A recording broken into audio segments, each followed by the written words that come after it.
We're doing book club. It's what, April 1st when this comes out. So this is the third Mhm. one in a row. We're keeping it consistent. I'm actually very proud of us for doing this, Yeah, we're doing finding the good. time.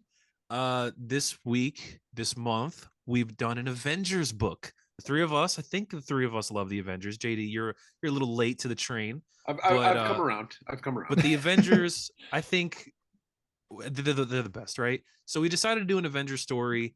Um, Kang is obviously the big thing in the movies, so we decided we were going to do a Kang story. It's a bit awkward that we chose this week to do a Kang story, considering what Jonathan Majors has gotten up to.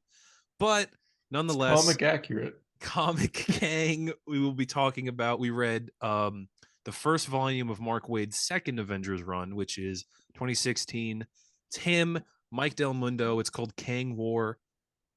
We all read a Marvel Again, Unlimited instead of we all physical read it on Marvel books. Limited, so none of us have a trade. But to be fair, it would be a very tiny trade anyway. Yeah, it's only the trade might I think I include have like the seen it. It's point like it's one so thin. stuff. I don't think Uh, they do. The point one issues are weird. I remember at the time when they came out. So on Marvel Unlimited, it's so awkward. It'll just be issue one, and then it'll go to issue 1.1, and it's a completely different story. yeah. Mark Waid, but Barry Kitson. It's a flashback story to early on in the Avengers. It's the second team of Avengers ever. And when it was coming out, I remember the issues coming out just being like, I don't know what is happening. Like, which is the Avengers That's book confusing. I'm supposed to be following right now? That should also just be a separate book. Like, Yeah, why not? exactly. But it was a secondary title in the main Avengers title. Whatever. You Digressing. could just call it like Um, Avengers Year Two or something like that. yeah, it's not bad, but it is a different story. It's not the one we read. We read again Kang War, Mike Del Mundo art, Mark Waid writing. It tells the story of Kang. It's the probably, let me think. Is this the last modern Kang story? It might be the last time the Avengers fought Kang, which is weird to say because this book is 6 years old, 7 years old. Infinity Wars, he's in, but they don't fight him. He's in it, And then yes. You just Timeless and read that stuff. also, and you want Yeah. everyone to know that you just read that like Yeah, two Hunter days loves to ago. flex whatever he's just read. He I is looked at the in it, pictures. yes, but he's mostly Kamala Kang in that, so it doesn't For really two count. pages. Two Yeah, pages. but that's like the conceit. No one cares. Everyone goes, "Oh, look at that! They look cool," and that's it. Yeah. Anyway, we argued about the Infinity Warps already, but um, I think this. So the reason I decided we should read this, but the reason I put this on the table and we've agreed on it is because I think this is the best, at least modern Kang story that we could read. Um, Kang Dynasty is pretty modern. It's like 20 years old, maybe, but I think it's really boring. It's like 15 issues, and most of them are nothing. Avengers Forever is pretty good, but again, it's really boring. It's a slog. It's a slow build and it gets to the end. And I think that, I mean, we've said this about Kang obviously in the past, but he's a character that like doesn't have a lot of events. He's a character that was really big before the event era. So if we went back and we read like, the original Kang stuff like Citizen Kang and his first debut or something like that, I guess that would have been a good substitute. But that shit is so old and Kang hadn't really come into his own as a character yet. Um, so yeah, I thought this would be the right choice. And I also thought that what we should do before we get into the book is describe Kang, what his deal is, because I know it's very confusing to a lot of new readers. And JD and I have decided that we're going to sit back and we're gonna let Hunter do it this time. So Hunter, please explain to us who Kang the Conqueror is. Hunter, Um for the record, is also the most, the most well-spoken one of the podcast. He's never yeah, been wrong about anything that's ever in the Yeah, true. history exactly. of ever. That's true. So Yeah, he that's is He's the the true. guy guy we go here. to. Yeah. Yeah. I've read this book. I've read Infinity Wars. I've read Young Avengers. I've read Timeless, and I think that's it for Kang appearances. That might be it. Uh-huh. Well, that's all of But you them. also So watched that's all of Ant-Man Oh, and the them. and Wasp Quantum. and the King Conqueror like miniseries from like two. Oh, Mhm. and you're right, Ant-Man and the Wasp: You Quantumania, watched which is Quantumania. above all of that. And Right. Loki. Not many people have seen that movie, so You were also in New York City with Jonathan Major. feeling a little rough, but I recovered. So going with King, so he first appears in Loki season 1 in the finale. It's true. This is true. Uh, He's out of line, but he's right. in the future, there's a descendant of Reed Richards named Nathaniel Richards, and he is destined to become Kang, who conquers timelines.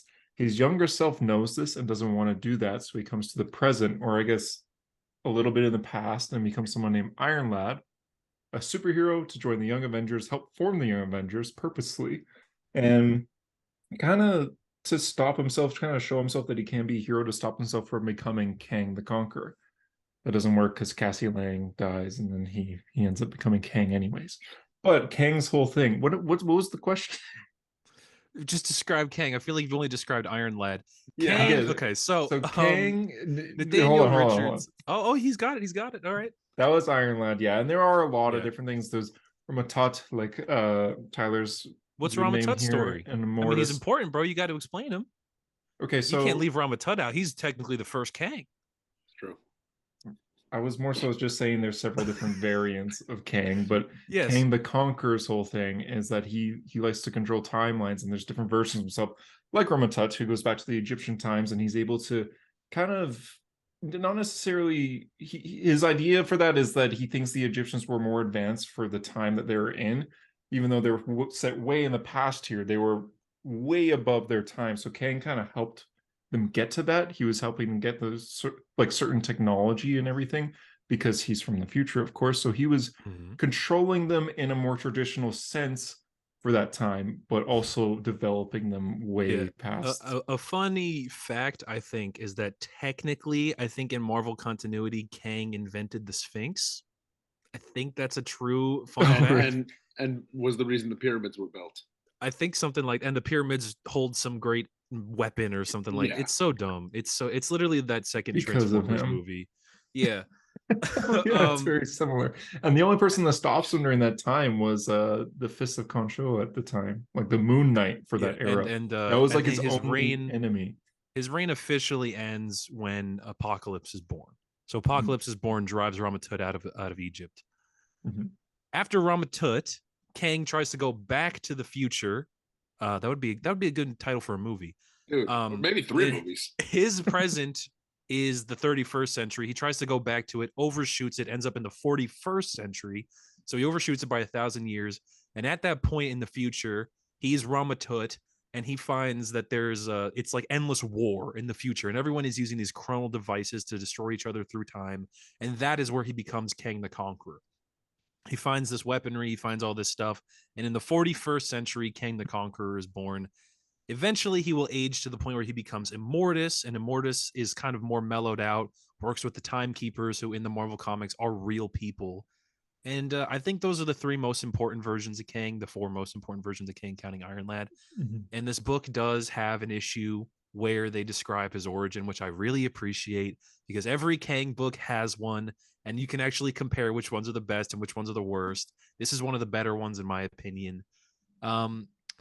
And so with that done, with the Kang stuff done, I think we should probably get into Did I do all right? I think you did better than I expected. You did all right. You could have done far. You could have done. I mean, far I think maybe because of our expectations were on the ground, but like I read his miniseries, so his mini does it. I mean, his mini's pretty good. It is really good. Actually. So a lot of the reason I wanted us to read this book is because I genuinely think the art is like unreal. I think Mike Del Mundo's art is like, I think it's gorgeous. I think especially for like the weird temporal stuff, the way he plays with panels and the time stuff, I think it's so cool looking. It's just like it's like I don't even know how to describe it really beyond gorgeous. It is just, it's fluid, it's really kind of weird, and I just love it so much. More of I think a painting, it's so cool. Anything. He also did the covers for like the Kang miniseries that I was mentioning there. It's hard to see. Yeah, and I was actually really disappointed that he didn't do the internals of that. Yeah, I thought he was when I saw the series, but no. He did that Jason Aaron Thor run, the one where he gets where Odinson becomes Thor again. Yeah. Yeah, with the gold hammer. I really like Mike Del Mundo. I think he's a bit unsung as far as like artists go, but I think he's really talented. He's good, yeah. And I think this might be the best style that fits this story, like you said. Yeah, I think this is the best book he's drawn. So, okay, how about this? What's our opinions on this book? I know Hunter has some opinions. JD, you read it like today. So I read it all today. I read it last week. You can get a first opinion on this. What does everyone think of it? I think it's enjoyable. I think though that, and maybe this is just like me, focusing on one part of the story, and because you told me this, all I knew going into the story is it's a Kang story and different versions of the Avengers team up throughout time. And I'm like, that sounds fucking awesome. But you don't actually see the alternate Avengers until issue 4 or 5. Yeah. So I kind of wish it was 5 issues or 6 issues of like the Avengers teaming up. Mm-hmm. But I do respect that he builds to it. So like I think it's enjoyable, but I think I was looking for something more. Mm-hmm. And Hunter, what do you think? I know you have opinions on this book. I mean, it's all right. I just like so I didn't even know about the the alternate adventures thing, so that was pretty neat to see. But I Tyler just literally told us that. I did. Yeah, but I. You think wait, you don't listen. I forgot. Yeah, You that's don't read, apparently. Well, I forgot about that then. I just I don't know. You said this was like the best modern Kang story. If you count it, I would count Young Avengers as the best modern Kang story. But I'm saying Kang fighting the Avengers. Like there are Kang stories, but I think Kang, is intrinsically an Avengers villain. So him in this Avengers book. I mean, a Young Avengers sure does count. It is probably better. But I also think this is a fun story to do because I think it'll get us to this thought of, is Kang the guy? I know we've talked about it a lot. Does Kang really kind of have it? You know what I mean? To be with the big guns, be in the big leagues like Thanos, like they want him to be, like Doom, Dr. Doom, like they want him to be. And I think this story is so. I remember I read this story probably when the issues were coming out. I didn't really get it because I was like 15 and it was really, it's a lot of stuff. It's a lot of info that they're throwing at you, right? Very true. Especially if you don't know who these characters are really. And I wasn't very familiar with Kang at the even the Avengers, like time. Nadia. So like I said, Wasp. It's a lot of info. Yeah, and there's a lot of I don't think I've ever read anything parts. with Nadia. I don't even think I knew who Nadia was. This is the Avengers book that takes place directly after Civil War II. So that'll tell you kind of how Marvel's doing at the time. Bit of a mess. It's probably the least popular time in Marvel history. This is where Riri Williams takes over as Ironheart. The champions are born at this point. Dr. Doom is Iron Man. It's a very weird, nebulous point in Marvel history. That's why it's Nadia is the Wasp. It's so weird to the extent where they fucking Peter Parker has Parker Industries and he's the one funding the Avengers. Yeah, what the hell was that? What the hell was I did not like anything Spider-Man related in this book. I thought Spider-Man was the worst character in this entire arc. I love this. He's literally Tony Stark. I hated it. Did you not know about Parker Industries before this? I knew he had Parker Industries, but I didn't realize it was so Tony. Like, Spider-Man's my bodyguard. What the fuck? Yeah, no, it's literally that. It was I think the best way to describe it is it was Batman Incorporated. That's what Spider-Man was doing. Not that there were different Spider-Man around the world, but Peter Parker was the face of Spider-Man, of the web, he called it, of course. I hate it. Sam and Jane are Captain America and Thor, but like within a year after this issue, like the first issue, they're not anymore. So they're like at the end of their times. Yeah. At this point in Marvel history, Cap is Hydra. Great thing to know. This will eventually lead to Secret Empire. Trying to think of other weird things that were happening in Marvel this time. Tony Stark's in a coma because Carol Danvers beat him into one. Bruce Banner's dead. Bruce Banner's dead. He's been assassinated by Hawkeye. So this this is a real bad. It's kind of a shit time of Marvel. It's terrible. What is the story behind Nadia? Is that like? So she's Pym's illegitimate daughter. Yeah. Okay. Yeah. So not with Janet. But Janet kind of like not adopts, but like takes her in and like helps her. She's like, we'll find like your real, because Hank's like he's not really in modern Marvel, really. Yeah, they kind of he's Pym. He's what, sorry? Ultron. He's at this point he's half Pym, half Ultron. There's another. Do you guys know about that? So this is like it's so like this is a hard story to be like. If this was your first Avenger story, you'd be like, "What the fuck?" He was in. What? Wait, that's actually Hank Pym. That's not just Ultron. Because he was in Duggan's Guardians of the Galaxy, like in space. As Hank Pym Ultron. Yeah, I thought that was just Ultron. No, that's real like Hank Pym. There's a book. Space? It's a graphic novel. It's Rick Remender and Jerome Pena, and it's called Rage of Ultron, and it takes place. It's in 2015, and it's actually a pretty good story. And it Hank Pym merges with Ultron in that story, and like disappears because he's like, this is the only way I can deal with this. And they become this weird kind of meshed character. He's also in Secret Empire. He shows up in that, and then Tony's like, we don't respect you because you hit Janet that one time. He brings it up again. He's in space, like you said, Yeah, for because Guardians. Ultron loves space because of the Annihilation Conquest all those years ago. Oh, from like 2006 or something. Yeah, Okay. there's a lot of nonsense going on at Marvel this time. I love navigating these very specific Yeah, points this in is a Marvel. I terrible think they're time.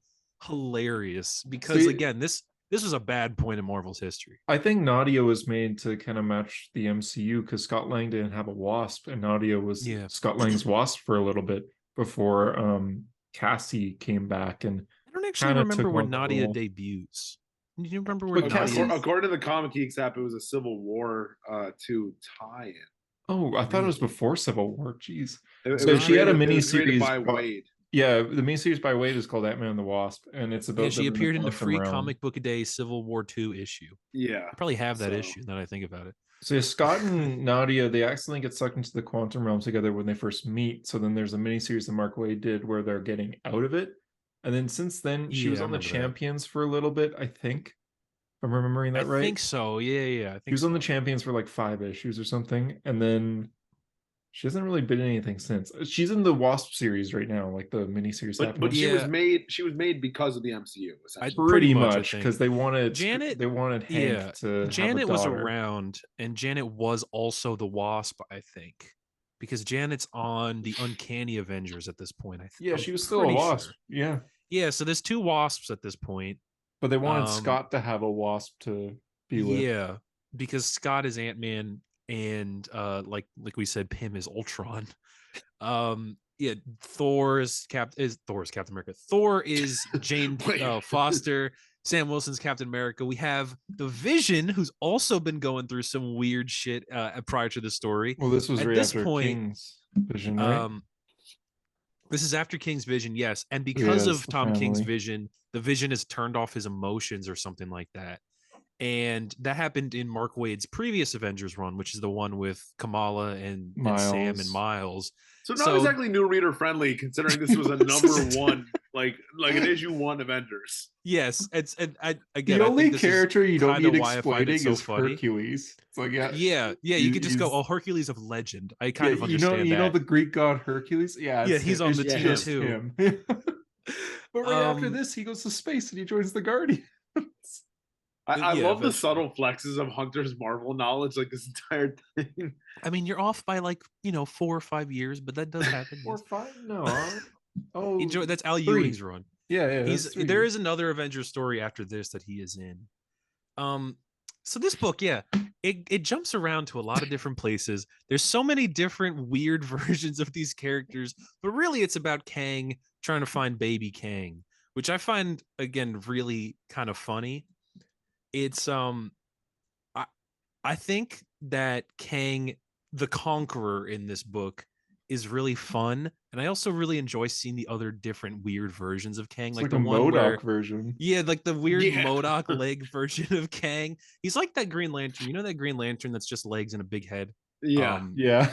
Gallius Zed or something like that, some dumbass name. He's like that. There's Immortus shows up in this book. You got Scarlet Centurion, who is another version of Kang, who I think predates. He might be in between Ramatut and Kang the Conqueror in the timeline or something like that. Something along those lines. Kang is complicated.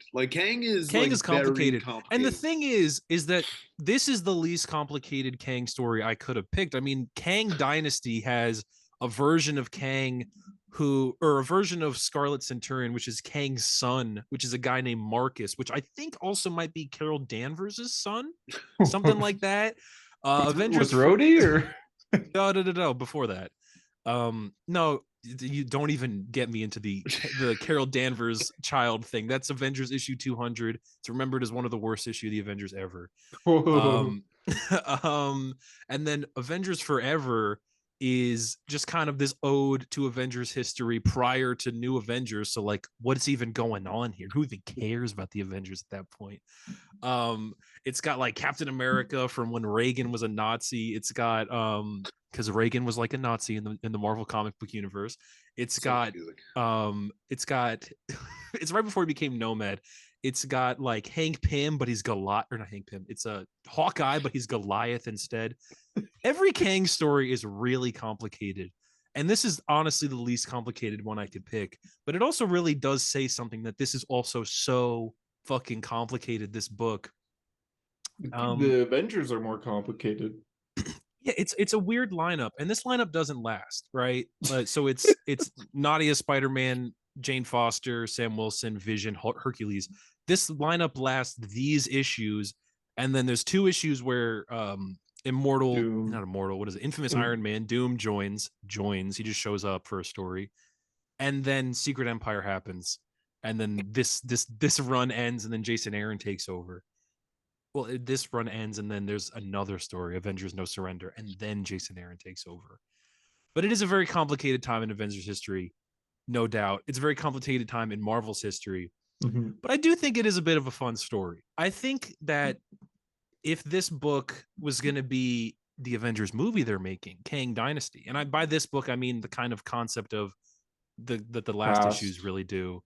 I like the idea of the Avengers traveling through time in different versions of the Avengers teaming up as one big team, traveling through time to fight Kang through time. I think that sounds like a really could work if you simplify it a little bit for the movies. Like imagine the 2012 Avengers lineup teams up. That'd be cool. Yeah, and then but you also have characters that fit at points in the timeline. Like, obviously you have to send Moon Knight back to fight Ramatut. It kind of has to be a thing they do. You know what I mean? Yeah. I think it would work. I think that'd be a really fun movie. Actually you could do like 90s Black Panther's father and like you could just pick out like you could literally make that work in the movie. DH, Tank and Janet. Yeah, why not? I think that could be a really fun movie. Yeah, Odin, sure. And that would actually be cool though.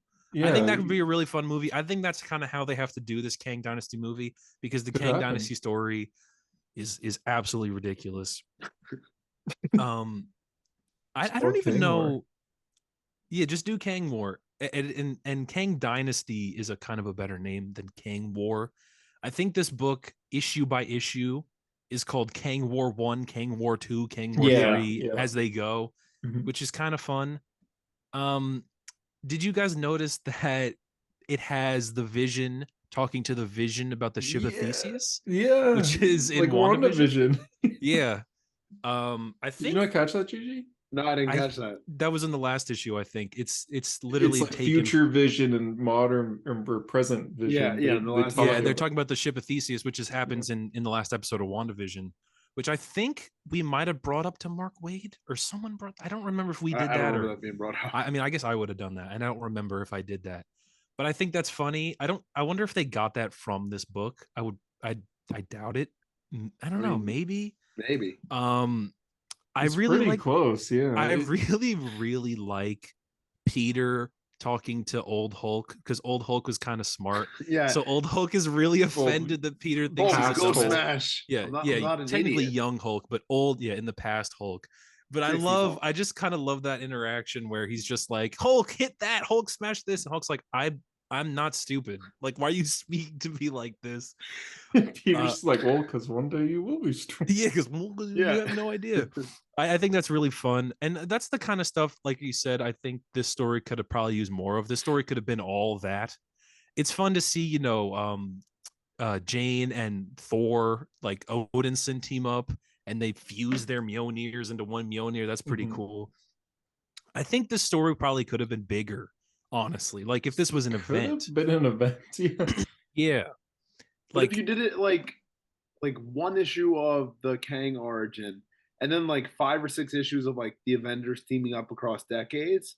Yeah, and you probably could have even brought in even more Avengers teams, because there's so many different. Bendis' new Avengers would be cool. Like with Sentry on the team and Spider-Woman. Right. Well, who are the Avengers they get? They get the first Avengers. They get the original, right? 60s. They get the which isn't technically 80s Avengers, right? With Monica Rambeau, and she's Captain Marvel.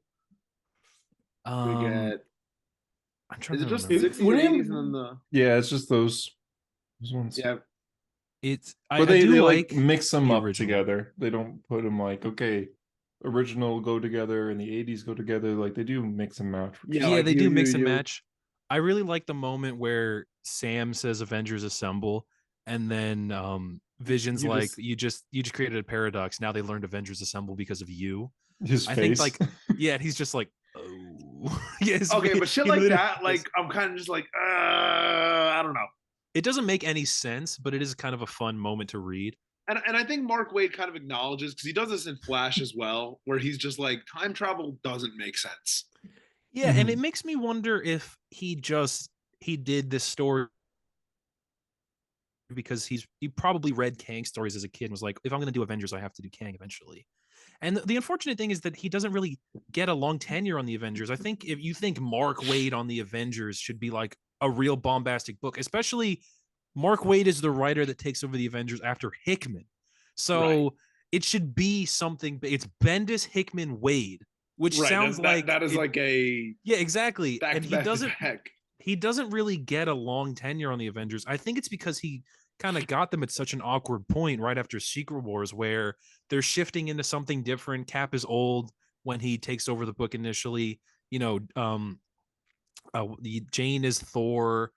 There's, you know, we have Miles and Kamala. Throws a hammer into all. Yeah, exactly. All and it splinters it even more. And it makes you really wonder, especially with like the fun he has with some of these older versions of the characters, especially like Hank Pym gets a big moment at the end of the book, he's not set up at all earlier in the book. It makes you really wonder what Mark Waid would have done with a proper Avengers run at a point where the Avengers weren't all fucked with, you know? Right. It could have been something really interesting. And I don't know. I wonder if he's still interested in doing anything like that, you know? Well, I know he's a DC right now. We will have to ask him again. But I wonder what he could really do with an Avengers run, you know? Yeah. I think it'd be something really cool. I think Avengers is one of those tough books though that like so much has been done of like and what more do you do? You know? So high.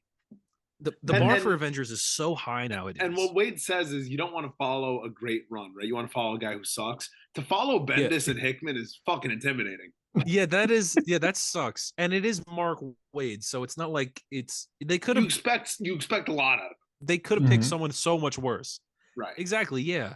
And he doesn't get it. Like, you know, Jason Aaron's has been writing the book for 5 years now. And he's about to he's about to end, and then Jed McKay's gonna take over. Mark Waid got like 2 years on the Avengers, you know? And I don't know if that has to do with him like kind of leaving comics as or in such a prominent way. He left for a while, yeah. In total, like he did that for a while anyway. But it is interesting to me that Mark Waid writes the Avengers, and it's not really a book that anybody talks about. You know, it's not really anything that anyone really remembers. It's because of the roster. It's a bit of a shame. 100% it's because of the roster. You need a good roster for the Avengers. Well, even the first roster he writes was really cool. I like that one. The one with Sam. That one. Yeah, it's Sam. It's Sam Wilson, Captain America, Jane Foster, Thor, the Vision, Miles Morales, Sam Alexander Nova, Ms. Marvel, and Tony Stark. I think that's a really good team. I like it's really fun. You have half you have half of the young Avengers, like young new Avengers, which are really idealistic. I really like that trio. That trio is something that Mark Waid built, and I think they are like Marvel's version of Tim, Connor, and Bart in a way. And I think that's good that they have that trio because they never really had like a younger trio like that before. Yeah, just like. But then you know you get into like Sam Wilson and Jane Foster, which they're not like the idealistic version of those characters, obviously, but they still really work on that team. And then Tony's on that team, and he's about to get beaten to a coma, so there's not really much you can do with Iron Man. And then Vision is being written by Tom King, so he's taking over what you can do with the Vision. Like I said, it's a really awkward time for Mark Waid to be on the Avengers, and I do think he does the best he could. But again, it's like, what could have been, you know, if they didn't. If everything wasn't so radically different after Secret Wars, what they could have done, I really wonder, you know? It's like if he took over post Jason Aaron, he'd be in much better shape because you have the roster. You pretty much have any roster you want, right? Yeah. And characters aren't really tied up in anything that big currently. Yeah, I would. You know? I think.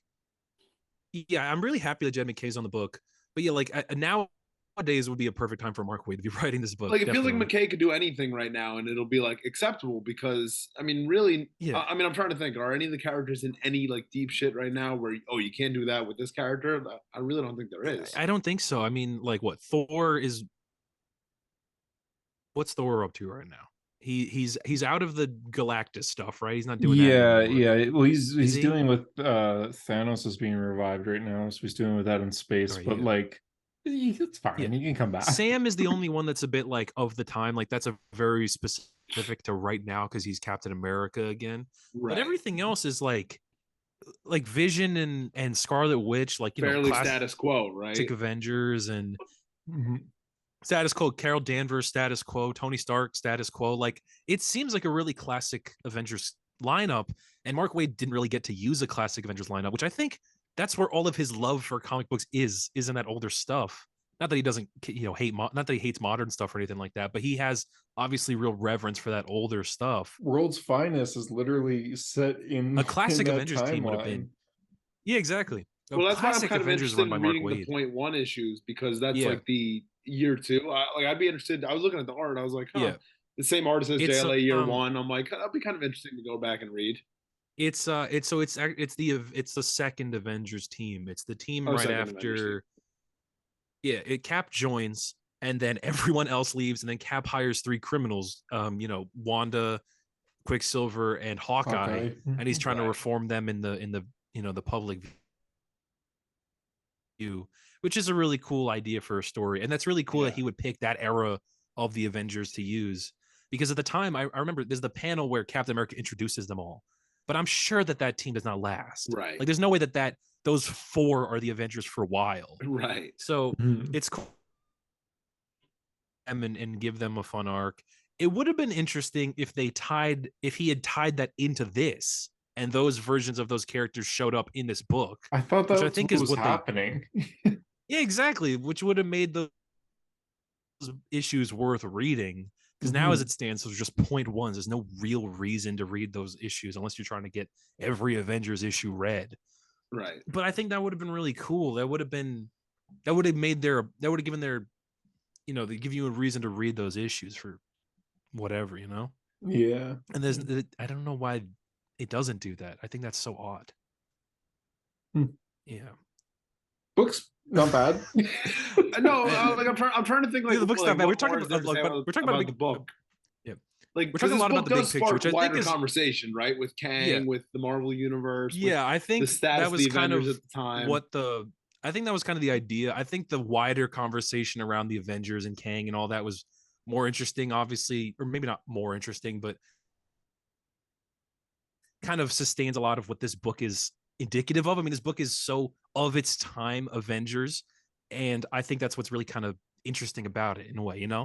It's such and it's also like a unique spot for me to read because I'm literally in the middle of Time Runs Out, so I'm like in the thick of the Hickman Avengers, and now I jumped to this, and I was just like, whoa, like, this is what is this? This is what the Avengers will become in 2 years, right? Yeah, and like you said, it's like the Avengers. You're reading Hickman's run, and it's just like the biggest things that are happening in Marvel are happening in the Avengers issues, right? Which I think is how it should be.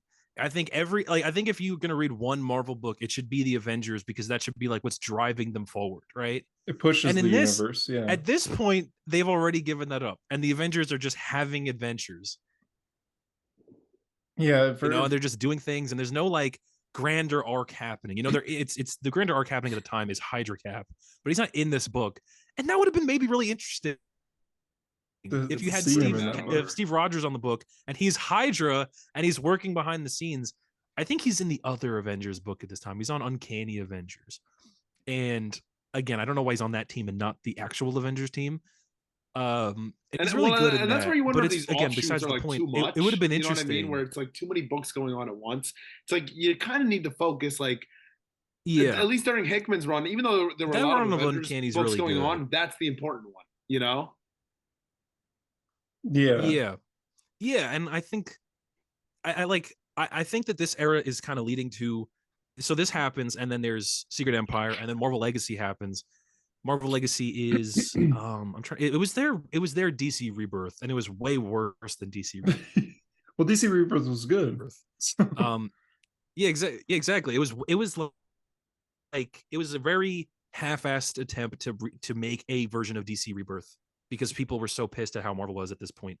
And then, but also with a tie into Legacy, but Marvel didn't have many Legacy characters, so I mean, at this point, it was all Legacy characters as a thing. It was Sam as Captain America. It was Jane as Thor. It was Ironheart was around. Miles was. It was all Legacy at that point. Oh, What's he Showing doing? off his. Oh, Yeah, yeah. That's these actually guys, what yeah. happens in Secret Empire. A comic box with them. That's what happens in Secret Empire. Yeah, the generation stuff happens, Mhm. but Which is they're like all the leading to this legacy point where they're characters. going to get to Secret Empire. They're going to get to Secret Empire, and then I think Secret Empire kind of. I said this in the chat the other day, but I think that's the real ending point to what Bendis started all the way back. Like I think if you read it all the way 2004 to through, like 2000. that's the end of that 15 or 16. 18. It's 8. Yeah, it's like 18. I think Secret Empire is or maybe 17. I don't know, something like that. Yeah. And then when Jason Aaron takes over, and I think it's Marvel's fresh start. So Nick Spencer gets on Spider-Man. Spider-Man, Ta-Nehisi Coates on Captain America. Ta-Nehisi Coates on Captain America. Yeah, exactly. That whole era, which I really loved at that time. I thought they were really like batting at 100 at that point. I think that is where we've started the new Marvel for real. You know what I mean? Yeah. I think and I think it's taking us a while to actually get some grander trajectory, because I mean, what have we really been doing? What have the Avengers really been doing for the past couple of years? They've been doing nothing. Marvel put the focus back on the X-Men, which was, I think, for the better at this point. Yeah. But I think that the Avengers, I think especially under Jed McKay, I think they're really ripe to just get back into the spotlight. You know what I mean? I think they kind of need it. I think Avengers. This new era it. of Marvel is kind of beginning in a few different titles, right? Because obviously you have like Fantastic Four just restarted. Avengers is about to restart. Daredevil's going to go in a new direction. Spider-Man, I mean, even though people haven't loved it, got a new writer. You know what I mean? So like a lot of these books, Captain America went in a new direction. So a lot of these books Hulk, have kind of gotten their 2022, Hulk's getting a new writer. Restart. I think Thor's going to get a new writer eventually. I mean, I forgot Hulk is going to be written by JMS, of course. JMS, yeah. Well, yeah, because Donny Cates left Thor, so they've just been doing and I like think filler things here and there. We're also getting to the end of the Krakoa era of the X-Men, so it's like what's going to happen with them. I think we are on this precipice where I think at the end of this year we'll have like some really, really interesting idea of what they're doing for Marvel. I think the next event, I don't know what's the event this year. Is there a Marvel event this year? It's they announced this where they're all fighting each other. Which one? They're always fighting each other. Yeah, that didn't really specify anything. Is it Civil War 3? What? There's a it's Ultimate Invasion, isn't it? It's the Hickman one. That's one thing, but that's not what they're advertising as their main event. The main event? Oh. Last year was Judgment Day, and Judgment Day was actually pretty damn good. The Hero is good, yeah. Was that was 2022? Yeah. I don't even know what the year before was, but I think the next 6 months, or leading us to the end of the year, back by the time we're in December, I think we'll have a really interesting picture of what they're doing for Marvel going forward, and especially in competition with DC, which again now DC finally has their foot in. They have their footing again. Comic books are which really is good. I mean, man. Good competition and I think from that, DC and Marvel is what you need. That is like how you get the best comics. Yeah, I think like May is what they're dropping. Titans are going to take over, right? The Titans are starting, God willing, it's good. And then the Avengers is restarting. Yeah. And I think that's like those are the two big books, right? Yeah, those that's are the two big is that Contest of Champions or something like that? Contest of Chaos. What is that called? Contest of Chaos. I don't think that's the main event. I think that's just a weird event they're doing. I think that's just an event they're doing, but I don't think that's the big event of the year. Well, there's Summer of Symbiotes is also this year. Oh yeah, and then there's Cold War, and then there's also the Fall of X. Dark Web just ended. They're cooking. They're definitely so it's kind of like a bunch of like mini events, and so like maybe they're setting the table for the big event. Yeah, which will probably be a Jed McKay book. Probably. Yeah, and he's doing Avengers. Probably be Kang book, which Black Cat is on the Avengers. The Black Cat event. Well, he's writing Moon Knight, Doctor Strange, and Avengers. And Kang is being like set up in Moon Knight, kind of. Been built up by Jed McKay since 2021, I think. So maybe we get the big Kang event that we've always wanted, the one that makes Kang him. Because the question of this whole video is Kang that guy? They're gonna have and Kang. Ultimately, I think the answer is he could be, but he's not yet. Yeah, basically, yeah. Yes, Kang's gonna walk out. Not yet, and I think Jed McKay will be. He's going to see Thanos. He's going to rip Thanos' spine out, Mm-hmm. and that'll be posted for years with no context. Yes, exactly, and that'll be like the big moments, and everyone goes, "See, guys, we told you Kang was the guy." He is him. I really just hope, the thing I hope most from Marvel, though, especially hope from Jed McKay, and I hope from the Avengers, is that this book doesn't really like have a grand direction. And that's not necessarily a bad thing, right? Kang War doesn't, not every book needs to lead to like the biggest thing ever. But I think if you're writing the Avengers, you kind of should have grander aspirations. And I'm not saying Mark Waid didn't. My grand hope for Jed McKay on the Avengers, this era moving forward, is that we have like a game plan that's years in the future that we know we're building to, like Hickman knew, like Bendis knew, and that it really pays off. Because I think that like a good Avengers story, I genuinely don't think there's anything like it in comic books, you know? And so I think that you take the time, you build the Avengers, you build the villains, you build the universe, you build the threat, and we're gonna have like something really special. And I really think Jed McKay can do it. Well, and pre I think he will do. 2003, I'm really Avengers excited. wasn't really that book that sets the table, but post 2003, post Disassembled, everything kind of relies on Avengers, and it goes up to that period of about 2016, maybe 2018, if that's when Secret. I think Secret it was. Empire ends. That was like Secret Empire ends, and that then legacy. I think the next big event, because after Secret Empire, people were burned out on events. It was right. It was one so. a There year. were a lot. Yeah, it was one a year for forever. Yeah. And then they skipped, I think, 2018, and the next big event was House of X and Powers of 10, which again X-Men and put the X-Men back in the forefront. But I think it's time for the Avengers again. I think they can coexist. I don't think there's any reason that they can't coexist. I don't know why one has to be higher up and one has to be lower down. I think like last year we showed that we could do an event with the both of them. You know, that was what the Eternals? Judgment Day was, and the Eternals, yes, unfortunately, and the Eternals. But I mean, it's called I Axe, think it's time for the Avengers, Avengers X-Men, really to come Eternals. back. Get rid of Eternals. Thank It's you going for to be explaining called the fucking name. I didn't know what the E stood for. You get If rid it of was not Eternals, Eternals, it's it would have still just just been called Axe. Axe. Same thing. They're not needed. God. But yeah, Kang War was. I don't know. It was fun. Okay. It's more fun Kang to have War the a Kang story. It was more fun. It's more fun to have the general discussion around what the fuck Marvel's doing in the Avengers and everything. Marvel, yes, correct. And I think that's kind of the reason I chose this book rather than to actually really talk about it.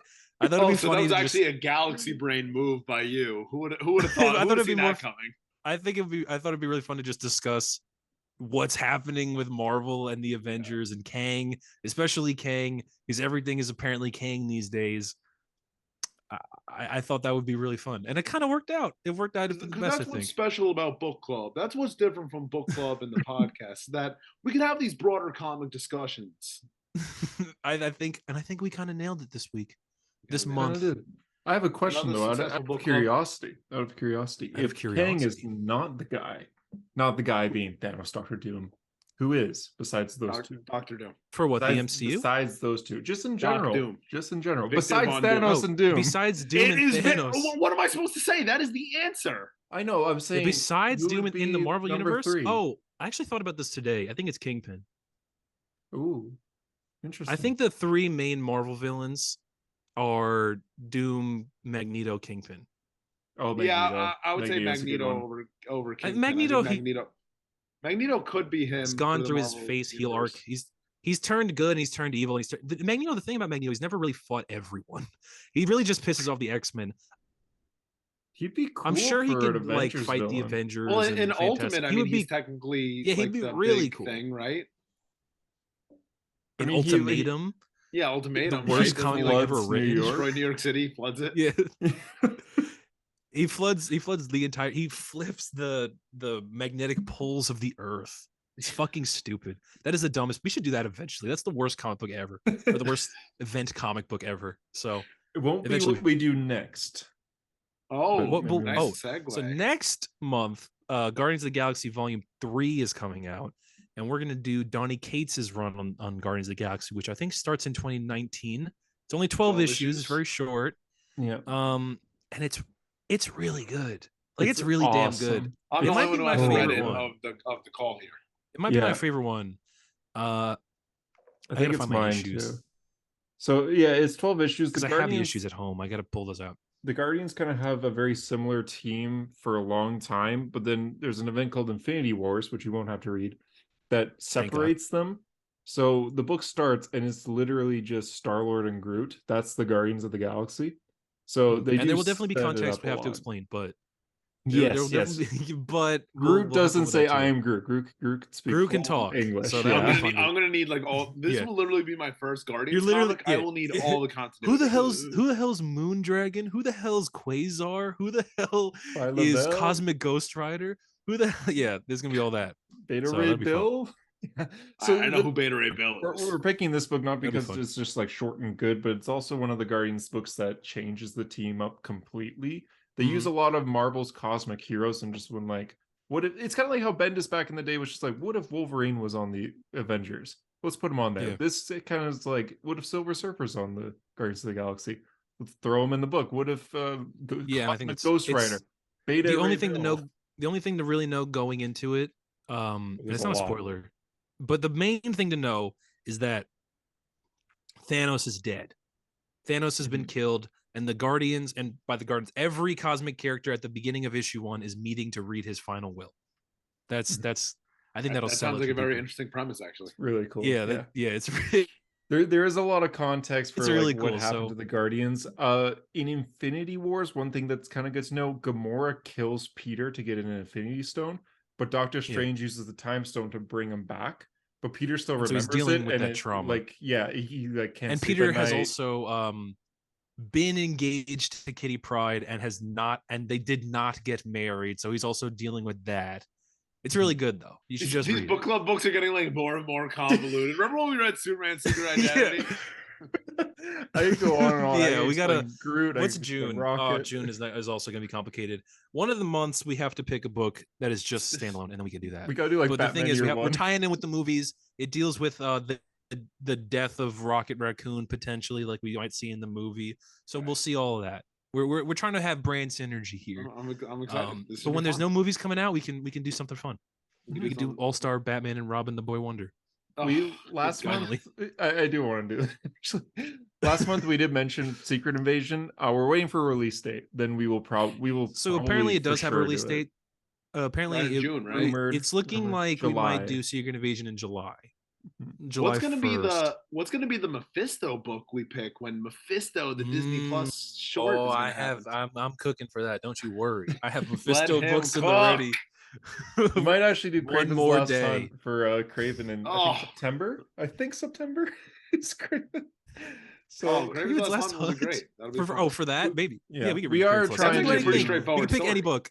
Yeah. We are trying to base it off of what's popular at the time. So like Blue Beetle might be something in August, for example. So I can't wait to read Blue Beetle Rebirth. Graduation day. So yeah. But yeah, I think eventually we will get to a point where they won't be so complicated. But we'll have a month where nothing happens, and when Spawn comes out, we'll have to read all 300 issues of Spawn before we do the book club. Book club is Spawn issue 380 or something. Yeah. We'll plan it. I think we did good. This is a good episode, I think, right? We did it. Hopefully, yeah. We'll see. I think we had fun. If you guys don't like us, let us know. But we're still probably gonna do. Yeah. So I would say, listen, read the book. It's a book worth reading. You know, even Kang if War. you don't end up liking the trade is cheap too. Trade's like $12, I think. So yeah, or just be a smart guy and read on Marvel Unlimited. Yeah, that's true. Or just read Donny Cates' run for next month. Yes, Donny Cates. Yeah, you got a month. Thank you. Bye bye.